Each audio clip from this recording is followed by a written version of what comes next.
You ever have one of those days where the world just slaps you in the face, dares you to stand up, and you know deep down this is the moment you either break or become something bigger?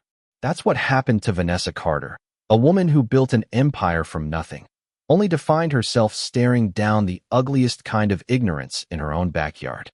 Let me take you to that rainy afternoon at Hudson Valley Airport, where a storm was brewing inside and out and Vanessa was about to turn the tables on a system that tried to tear her down.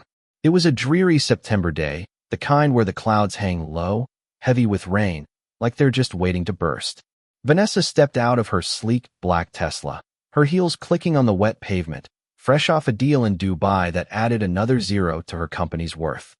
She was the CEO of Skyline Aviation, a private jet company she'd clawed her way to build over 15 years, turning it into a name that meant power, precision, and prestige.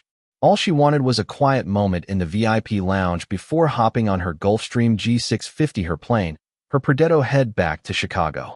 But the second she walked up to the lounge door, trouble started brewing. Mark Thompson, the lounge manager, was standing there, arms crossed, eyes narrowed like he was sizing her up. "Ma'am, this lounge is for first-class passengers only," he said, his voice dripping with that polite but not really tone you know means trouble. "I'll need to see your boarding pass and membership card." Vanessa raised an eyebrow. She'd been in this lounge 100 times, usually late at night to avoid the fuss, and never once had anyone questioned her. But she wasn't here to argue, not yet. She pulled out her Platinum Skyline card and boarding pass, handing them over with a calm smile. Mark took them, held them up to the light like he was auditioning for CSI, and let out a loud sigh. "These don't look right," he said, loud enough for the whole lounge to hear. "I've never seen a card like this. You sure you're in the right place?" Vanessa's smile didn't waver, but inside, she felt that familiar sting, the one you get when someone looks at you and decides you don't belong. "I'm sure," she said, her voice steady, smooth as silk. "Those are genuine. Feel free to verify." Mark smirked, pointing to the glass doors behind her. "You'll need to wait outside while I check. We've got to protect our high-end clients' privacy." The word privacy hit like a jab, but Vanessa stepped outside without a word, her designer coat catching the first cold drops of rain. And then she saw it, Mr. Harold Grayson, an older white guy in a wrinkled suit, strolling right past her into the lounge. No ID check, no questions, just a warm, "Good afternoon, sir," from Mark, like he was welcoming royalty. The rain started coming down harder, soaking Vanessa's coat, her hair, her patience. One by one, wealthy passengers, mostly white, waltzed into the lounge, no questions asked, while she stood there, treated like some gatecrasher at her own party. 20 minutes later, Mark poked his head out, his eyes still full of suspicion. "All right, I'll let you in because of the rain," he said, like he was doing her a favor. "But we're watching you." Those words cut deeper than the cold. Vanessa, drenched but unshaken, walked into the lounge, her heels clicking like a countdown to something big. She wasn't just mad, she was resolved. This wasn't about her pride anymore. It was about exposing a rot she hadn't realized had crept into her own company. Inside, the lounge was all warm lights and leather chairs, but it felt like a stage for a showdown. Mark whispered to an attendant, loud enough for Vanessa to catch it. "Keep an eye on her. Let me know if she does anything weird." Vanessa settled into a corner chair, her eyes scanning the room, calm but sharp. Nobody knew she was the one signing their paychecks, the one who'd built Skyline from a single plane to a fleet that served the world's elite. Mark, back at his desk, kept glancing at her, his fingers hovering over his computer like he was waiting for her to slip up. The screen showed her name, V. Carter, CEO, but either he didn't see it or he couldn't believe it. In his world, a black woman alone, no entourage, no flash, couldn't possibly be the boss. Across the lounge, a young attendant named Sarah Jenkins watched it all unfold. She'd seen Vanessa wait in the rain, seen the way Mark treated her compared to others, and a knot of guilt twisted in her stomach. She wanted to say something, but she was just a junior staffer, barely a month into the job. What could she do? Meanwhile, Vanessa felt the weight of every glance, every whisper. This wasn't just about Mark or the lounge, it was a sickness in the system she'd built, a culture that let this kind of bias fester. And then Mark strode over, leaning in with that fake polite tone. "Just so we're clear, we're watching you. Any funny business, and security's on speed dial. Vanessa looked up, her voice cool but heavy. Do you do this to everyone, or just people who look like me? Mark froze, caught off guard, then recovered with a sneer. Anyone who needs monitoring. He shot back, turning away like he'd won. That was the moment Vanessa decided. She wasn't going to fire him on the spot, tempting as it was. She'd let him dig his own grave, let the whole system show its true colors before she brought the hammer down. The rain outside pounded the windows, mirroring the storm building inside her. She stepped out toward the tarmac, her Gulfstream gleaming under the gray sky, but the trouble wasn't over. As she approached the boarding stairs, Lisa Harper, the head flight attendant, blocked her path, her eyes scanning Vanessa like she was a problem to be solved. Sorry, this is a private jet, Lisa said, her tone sharp, judgmental. You're not allowed to board. Vanessa felt like she'd been doused with ice water, but she kept her cool. I'm a passenger on this flight, she said, holding out her boarding pass. Check my paperwork. Lisa didn't even glance at it. She smirked, her voice loud enough for the ground crew to hear. You don't look like our usual passengers. The commercial terminal's that way about a mile. The word stung, but Vanessa didn't flinch. I suggest you verify my information before you make this worse, she said, her tone a warning. Lisa laughed, dripping with condescension. Do you know how much this jet costs to fly? 70 grand, easy. I don't think that's in your budget. The ground crew shifted uncomfortably, but nobody spoke up. Even Captain Greg Sullivan, watching from the cockpit, turned away, telling himself it wasn't his fight. Lisa doubled down, calling out, Security! We've got an unauthorized person trying to board. Mark rushed over, ready to back her up. You need to leave now, ma'am, he said, his voice smug. This area is for eligible passengers only. Vanessa's eyes locked on his. I am an eligible passenger. Check the manifest. But Lisa wasn't having it. I don't need to check anything, she snapped. I know who our real customers are, and you're not one of them.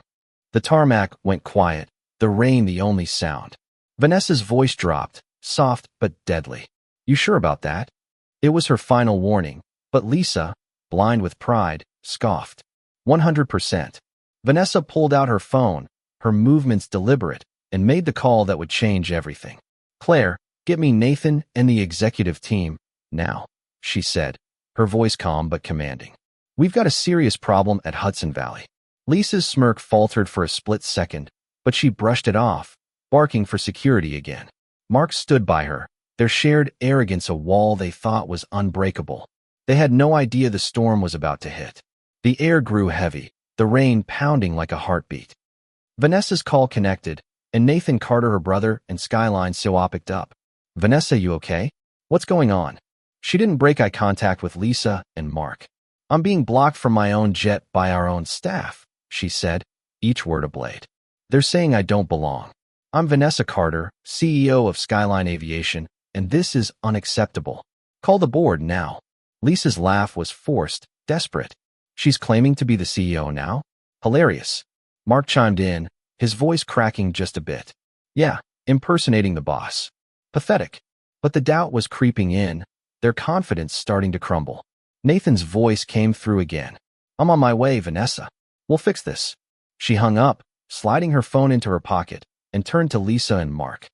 Lisa Harper, Mark Thompson, she said, her voice low, lethal. You might want to rethink every word you just said, because it's all going to come back to haunt you. Lisa tried to laugh it off, but her eyes betrayed her panic. Mark's hands were shaking now, his smugness gone. The other staff stood frozen, the truth dawning on them. Sarah, the young attendant, looked like she might cry, guilt eating her alive for staying silent. Minutes later, tires screeched outside. Nathan strode in, flanked by Skyline's top lawyers and security chief Ryan Brooks. His face was a mask of fury, his eyes locking on Vanessa. You okay? He asked, his voice soft but tight with anger. She nodded, but her eyes said it all. This wasn't just about her. It was about a company she'd built, now rotten with bias. Nathan turned to the staff, his voice cutting through the silence. Why was my sister, the CEO of this company, treated like a criminal on her own plane? Lisa stammered, her bravado gone. We were just following protocol, protecting the real passengers. Nathan's eyes narrowed. Protecting them from what? The truth? Or your own prejudice? The lounge was dead quiet, the rain outside the only sound. Captain Sullivan stepped forward, his face pale. "Mr. Carter, I checked the manifest. It's her. We made a mistake." Nathan's glare didn't soften. "A mistake? You stood by while this happened.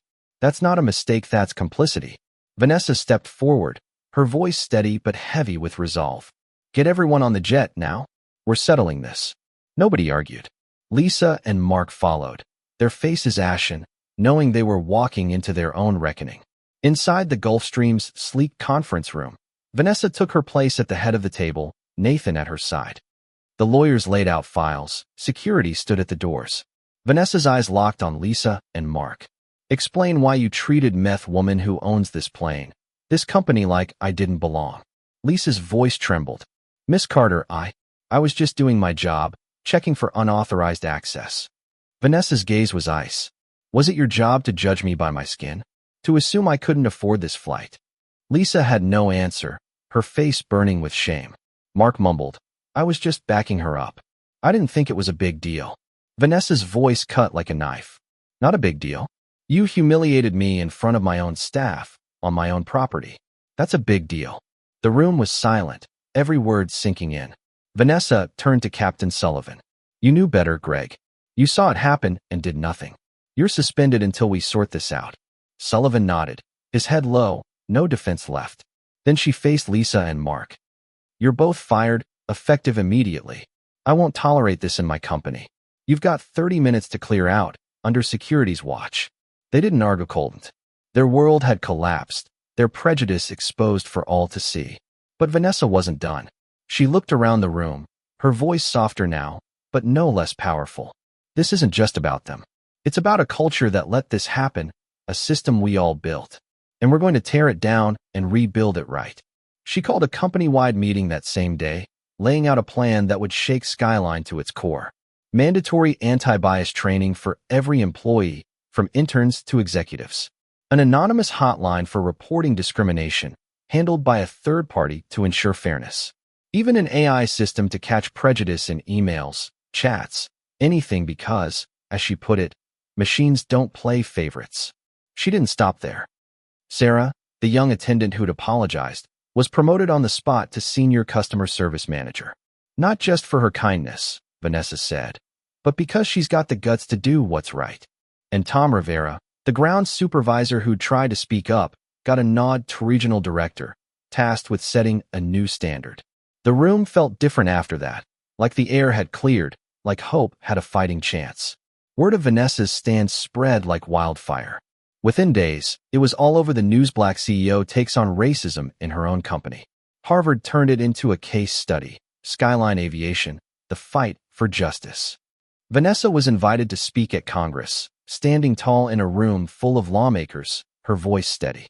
No company can call itself great if it's built on injustice. Fairness isn't optional, it's the foundation. The applause was deafening, her words a spark that lit up boardrooms across the country.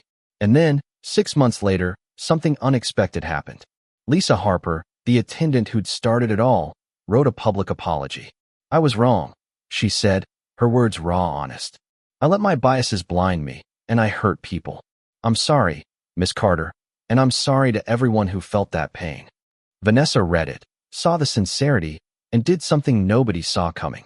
She invited Lisa to join Skyline's anti-bias training, not as an employee, but as a voice to show others what prejudice costs. Lisa took it, turning her shame into a lesson that changed lives. Back home, at her dad's 70th birthday, Vanessa stood among family, her father James raising a glass. "Vanessa, you didn't just fight for yourself," he said, his voice thick with pride. "You showed us what power with purpose looks like. You changed the world." The room cheered, and Vanessa felt the weight of every struggle, every insult, turned into something bigger, something lasting. That rainy day at Hudson Valley could have broken her, but instead, it built a legacy. Vanessa Carter didn't just take down a few bad apples, she uprooted a system, planted something better, and showed us what courage can do. So what about you? If you were in her shoes, would you have stood your ground, called out the wrong, or stayed silent? Drop your thoughts in the comments. Let's talk about what justice really means and how we fight for it in our own lives. If this story hit you, Share it, like it, and hit that subscribe button. Let's keep these conversations going. Thanks for listening, and I'll catch you in the next one.